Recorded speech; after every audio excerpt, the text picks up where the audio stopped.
వెలుగుల్లేని ఒక చిన్న గ్రామం పేరు వేములపల్లి. ఆ గ్రామంలో రాము అనే ఒక సాధారణ మనిషి ఉండేవాడు. అతనికి పెద్ద ఆశల్లేవు, కాని జీవితం మాత్రం అతన్ని ఎప్పుడూ పరీక్షిస్తూనే ఉండేది. రాము చాలా మంచివాడు, ఎవడికి హాని చేయడు. ఎవరైనా సహాయం అడిగితే తనకున్నదంతా ఇచ్చేవాడు. కాని అతని పరిస్థితి మాత్రం చాలా కష్టంగా ఉండేది. రోజుకు పని దొరికితే తింటాడు, లేకపోతే ఆకలితో పడుకుంటాడు. ఒకరోజు రాము భార్య తీవ్రంగా అనారోగ్యానికి గురైంది. డాక్టర్ దగ్గరకు తీసుకెళ్లాలంటే డబ్బు లేదు. గ్రామంలో ఎవరూ కూడా అప్పు ఇవ్వలేదు. అందరూ ఇలా అన్నాడు, "నువ్వు మంచివాడివే, కాని మాకు కూడా పరిస్థితి బాగోలేదురా." రాము కళ్లలో నీళ్లు, హృదయంలో బాధ, ఏం చెయ్యాలో తెలియక చివరకు ఒక నిర్ణయం తీసుకున్నాడు. గ్రామం బయట ఉన్న ఒక చిన్న దుర్గమ్మ గుడి దగ్గరకు వెళ్ళాడు. ఆ గుడి చాలా పాతది, ఎవరూ పెద్దగా వెళ్లరు. కాని రాముకి ఆ అమ్మ మీద చాలా నమ్మకం. అతను గుడి ముందు మోకాళ్లపై కూర్చున్నాడు, చేతులు జోడించాడు, కన్నీళ్లు ఆపుకోలేకపోయాడు. "అమ్మా, నేను ఎవరినీ బాధ పెట్టలేదు, ఎప్పుడూ మంచి పని చేశాను. అయినా నా జీవితంలో ఇన్ని కష్టాలే ఎందుకమ్మా?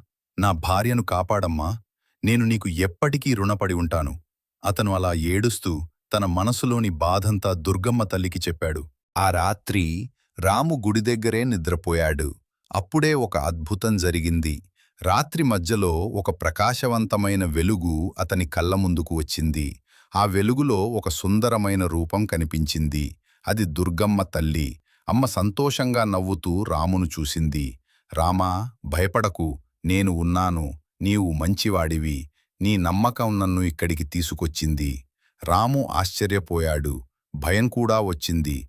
కాని అమ్మ చూపు చాలా ప్రేమగా ఉండటంతో అతనికి ధైర్యం వచ్చింది. "అమ్మా, నా భార్య."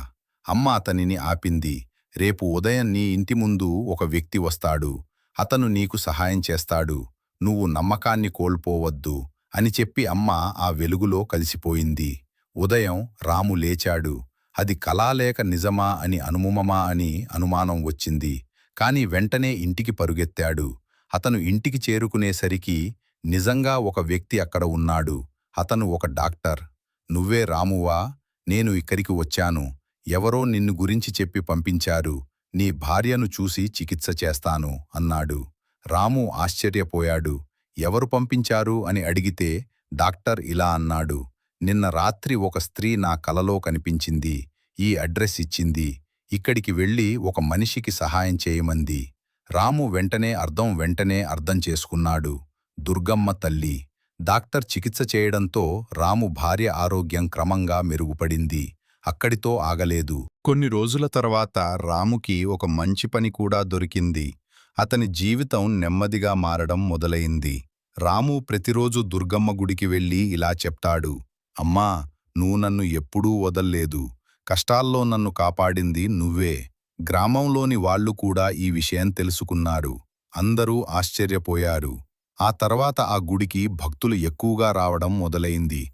ప్రతి ఒక్కరూ ఇలా నమ్మకం పెంచుకున్నారు. కష్టాల్లో దుర్గమ్మ తల్లిని పిలిస్తే ఆమె తప్పకుండా వస్తుంది. మనస్ఫూర్తిగా పిలిస్తే, నిజమైన భక్తితో ప్రార్థిస్తే దుర్గమ్మ తల్లి ఎప్పుడూ మనతోనే ఉంటుంది. ఈ కథ మీ హృదయాన్ని తాకితే మా ఛానల్ని సబ్స్క్రైబ్ చేయండి. మీ అనుభవాన్ని కామెంట్లో చెప్పండి.